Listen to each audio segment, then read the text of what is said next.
are being joined by Gabriel Norenhoff from Washington, D.C. He is the executive director of Polaris National Security and formerly with the U.S. State Department as an advisor. Gabriel, welcome to WION. Let's talk about first the technicality of these Patriot missiles and hypersonic missiles.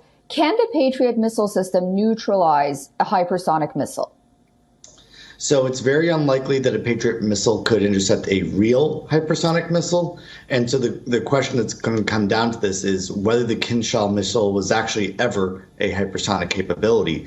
One thing that we've really seen throughout this war is that a lot of projections about Russian military strength and capabilities were really overstated.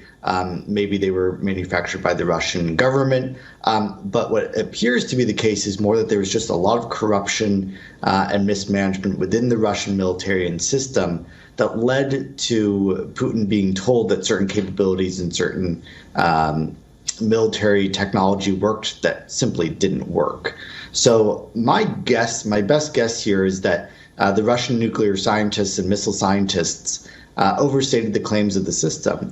And if it's true that 6 of those missiles were able to be intercepted, then it simply wasn't a hypersonic missile. It didn't have the maneuverability involved here, and that's probably why they were shot down. That's my best guess of what's happening here.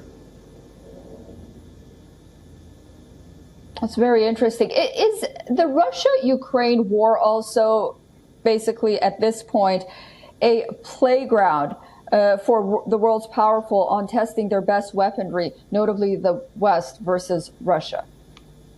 That's a great question. I think the Russians are certainly sending everything that they have. They've depleted about half of their arsenal of tanks and many of their helicopters as well. We've seen some of their advanced aircraft like the Sukhoi 35 in action here that have been fairly effective. What we actually haven't seen is we haven't seen the West's most potent military equipment at play here. The United States has not sent any long-range missiles to Ukraine, for example. We haven't sent any advanced fighter aircraft. The only aircraft Ukraine has received has been pretty old variants. And your viewers heard earlier in the report that the UK was starting to send the F-16 to Ukraine, but the US has blocked it. That's a platform that's, I think, 30 or more years old at this point.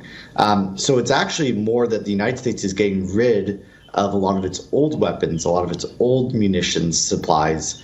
And what that paves the way for is actually for the United States to focus more on really advanced weaponry that it might use in the next war with China. So what we've really seen is that even with 30-year-old weapons and equipment, Ukraine has been able to fend off Russia's most advanced and modern equipment that they've been using.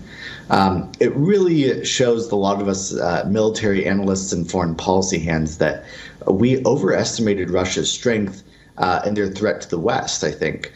Because we've seen that the world's second, third largest military hasn't been able to even beat a relatively small country, Ukraine. It's been a pretty poor showing by Moscow.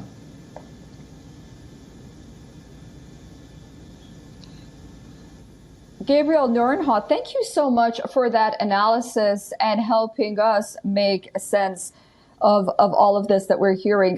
We hope to speak to you again very soon on WION. Great. Thank you for having me.